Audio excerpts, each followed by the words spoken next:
अब आपको बताएं कि जिस तरह से हलचल दिन पर दिन बढ़ती जा रही है, जो अटैक्स की तस्वीरें हम दोनों तरफ से देख रहे हैं, ईरान रणनीति बना रहा है, छटपटा रहा है एक्शन लेने के लिए, क्योंकि जो 181 बम 1 तारीख को बरसाए थे वो तो नाकाफी साबित हुए इजराइल की बर्बादी के लिए। लेकिन इजराइल थम नहीं रहा है, इजराइल लगातार आगे बढ़ रहा है। गाजा में जो फ्रंट खुला है उससे तो लड़ाई चल ही रही है, लेबनान में भी धीरे धीरे करके इजराइल आगे बढ़ता जा रहा है और ईरान को भी आंखें दिखा रहा है।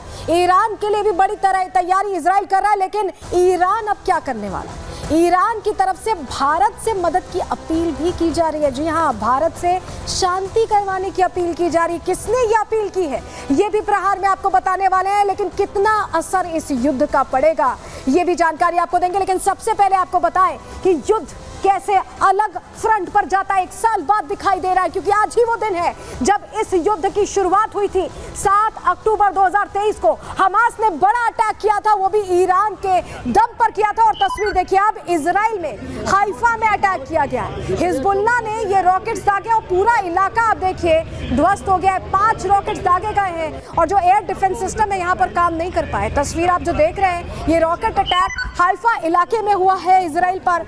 और आपको ये बिल्कुल करीब है, लेबनान के बिल्कुल करीब है, और ऐसे में 5 रॉकेट्स यहाँ बरसाए गए। 7 अक्टूबर को पिछली बार हमास ने हमला किया था और हिजबुल्लाह अब वही याद दिलाने की कोशिश कर रहा है कि अटैक्स जारी रहने वाले हैं। लेबनान पर जहां इजराइल एक्शन ले रहा है, वहीं हिजबुल्लाह लगातार यहाँ पर अटैक करता दिखाई दे रहा है। लेकिन एयर डिफेंस सिस्टम आखिर हाइफा में काम क्यों नहीं कर पाया? आयरन डोम की हम बात करते हैं, डेविस की हम बात करते हैं, एरो की बात करते हैं, जो तमाम डिफेंस सिस्टम है वो आखिर हाइफा को क्यों नहीं बचा पाए? ये बड़ा सवाल है। इसी सवाल का जवाब देने की आपको कोशिश कर रहे हैं। इजराइल पर हमास हमले के 1 साल पूरे हो गए। 1 साल होते ही फिर से इजराइल पर अटैक।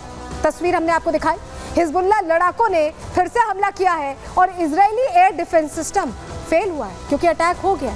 तबाही की तस्वीर आई है। हाइफा शहर पर हिजबुल्लाह के रॉकेट्स बरसे और 5 रॉकेट्स हैं जो हाइफा शहर पर गिरे। तस्वीर हमने आपको दिखाई, जो अपने आप में बता रही है कि नुकसान पहुंचा है।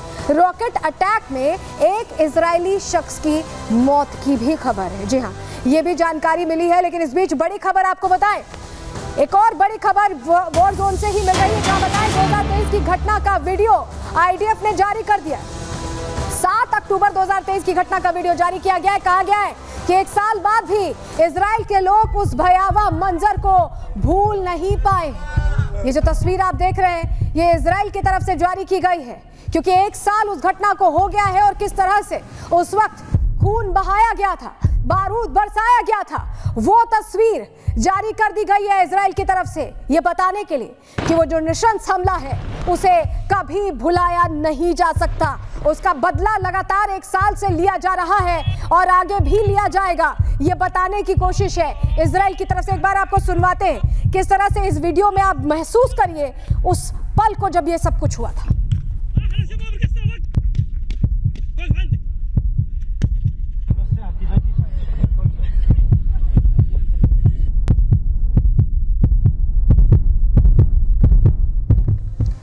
तो एक झलक आपने देख ली क्या हुआ था 7 अक्टूबर 2023 को। और अब देखिए इजराइल तब से 7 अक्टूबर 2023 का वो दिन था और 8 अक्टूबर से बारूद बरसने लगा था इजराइल की तरफ से। अभी भी बारूद बरसाया जा रहा है। ये बेरूत की तस्वीरें हैं, लेबनान की तस्वीरें, जो गवाह हैं कि एक्शन थमने नहीं वाला है इजराइल की तरफ से। साल भर हो गए लेकिन चुन चुन कर अपने दुश्मनों को मौत के घाट उतार रहा है इजराइल।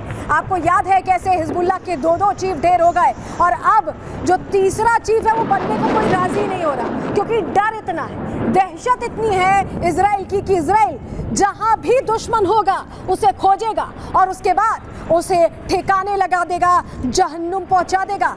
ये होता आ रहा है 1 साल से और अभी भी इसी का डर दिखाई दे रहा है, क्योंकि नेतन्याहू का जो क्रोध है, जो गुस्सा है, वो बढ़ता जा रहा है, वो कम नहीं हो रहा और वो गुस्से में आग का काम ईरान कर रहा है। आपको बताएं, इजराइल लगातार हिजबुल्लाह को निशाना बना रहा है। आपको तस्वीर भी हमने आपको दिखाई। बेरूत के जो दक्षिणी शहर है, सबसे ज्यादा उन्हें टारगेट किया जा रहा है, क्योंकि वही वो इलाके हैं जहां हिजबुल्लाह के लड़ाके रहते हैं। इस इलाके में हिजबुल्लाह के लड़ाके एक्टिव हैं। ऐसे में इन्हें चुन चुन कर पिन पॉइंट अटैक हो रहे हैं, प्रिसीजन अटैक्स हो रहे हैं। इजरायली सेना ने इलाके को खाली करने की अपील की। जो आम रहवासी उनको ये डिस्क्लेमर दे दिया है कि इलाके को खाली करें, क्योंकि बेरूत के आसपास पहाड़ी इलाकों में भी अटैक किया गया। यहाँ पर भी जानकारी मिली थी कि ठिकाना बनाया हुआ था हिजबुल्लाह ने।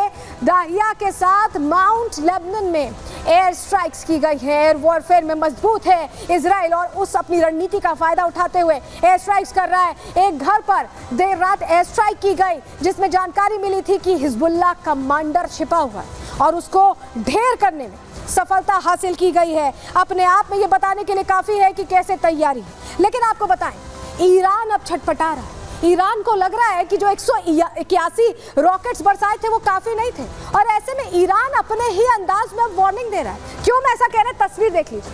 ये जो हिब्रू भाषा में खामनेई का ट्वीट है, ये सोशल मीडिया प्लेटफॉर्म एक्स पर शेयर किया गया है और इस ट्वीट में धमकी है ईरान के लिए।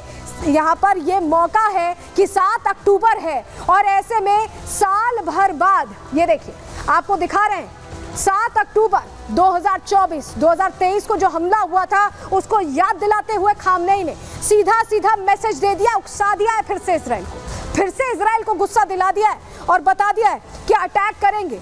उन्होंने बता दिया है, लेकिन आखिर हमले की वकालत फिर से क्यों कर रहे हैं खामनेई? क्यों उनको लग रहा है कि ऐसा करने से इजराइल को और गुस्सा नहीं आएगा, एक्शन और तेज नहीं होगा? ये ट्वीट क्यों करना पड़ा खामनेई को? चलिए जल्दी से अब आपके सामने हम जानकारी रखने जा रहे हैं। आतंकी हमले की वकालत सुप्रीम लीडर कर रहे हैं। ईरान के सुप्रीम लीडर ने ट्वीट किया, हमने आपको दिखाया। खामनेई ने इजराइल की जो तकलीफ है, आज का जो दिन है वो तकलीफ का दिन है इजराइल के लिए, उसी तकलीफ पर नमक छिड़कते दिखाई दे रहे हैं खामनेई। हमास के हमले को उन्होंने जायज ठहराया, यानी आज से 1 साल पहले जो हुआ वो सही हुआ, ये कहना था। हिब्रू भाषा में था, उसका अर्थ आपको बता रहे हैं। ऑपरेशन अल अक्सा फ्लड की तारीफ की है खामनेई ने। ये वही ऑपरेशन है जिसके तहत हमास के आतंकियों ने नरसंहार शुरू कर दिया था इजराइल। खामनेई ने सोशल मीडिया पर जो हमने आपको पोस्ट दिखाया, हिब्रू भाषा जो कि इजराइल की भाषा है, यानी खामनेई ने इजराइल की ही भाषा में इजराइल को ही धमकी दी है। ऑपरेशन अल अक्सा फ्लड ने ज़ायोनी शासन को 70 साल पीछे ढकेल दिया है। खामनेई इस पूरे हमले को, इस पूरे अटैक को जस्टिफाई कर रहे हैं, सही ठहरा रहे हैं और कह रहे हैं कि जो हुआ था सब कुछ सही हुआ था। लेकिन आपको बताएं, मिसाइलें आखिर फेल क्यों हुई? हमास के आतंकियों ने आखिर क्या किया था वो 7 अक्टूबर, जिस तारीख का जिक्र हम कर रहे हैं 1 साल पहले? चलिए आपको बता देते हुआ क्या था। इजराइल की सुरक्षा भेज दी गई थी। जी हाँ, इजराइल को सबसे एडवांस देश माना जाता है, लेकिन इसके बावजूद सुरक्षा भेज दी गई और जो आतंकी थे 7 अक्टूबर 2023 को हमास के आतंकियों ने सुरक्षा भेजकर शिन बेत और मोसाद जैसी जो एजेंसियां हैं वो बेखबर बनी रही और अटैक हो गया। हमास ने इजराइल पर करीब 2000 रॉकेट्स दागे थे। आप सोचिए, ईरान 181 में खुश हो रहा है, 2000 रॉकेट्स दागे गए थे और कहा गया ये जो 2000 रॉकेट्स भी है ना, ये ईरान ने ही दिए थे क्योंकि सारी सप्लाईज यहीं से जाती हैं। ये हमला सुबह करीब 7 बजे हुआ था। रॉकेट हमले की आड़ में जमीनी हमला भी शुरू हो गया था। उस समय जो अटैक हुआ, किबुत्ज शहर में नोवा म्यूजिक फेस्टिवल चल रहा था। उस फेस्टिवल के दौरान यह हमला होता है। आतंकी पैराशूट और बाइक्स के जरिए, जी हाँ बाइक्स के जरिए इजराइल में घुस जाते हैं, बॉर्डर एरिया को क्रॉस करके घुस जाते हैं। हमले में करीब 1200 लोगों की मौत हो गई थी। 1200 लोगों को मौत के घाट उतारा गया था और बहुत खतरनाक तरीके से उतारा गया था। इजरायली खुफिया एजेंसियों की इसे सबसे बड़ी नाकामी माना गया, क्योंकि चाहे शिन बेत हो, चाहे मोसाद हो, ये कहा जाता था कि ये एजेंसियां हर जानकारी रखती हैं, लेकिन उस हमले की जानकारी इन एजेंसियों को नहीं लगी। ऐसे में इतना बड़ा नुकसान इजराइल का हुआ।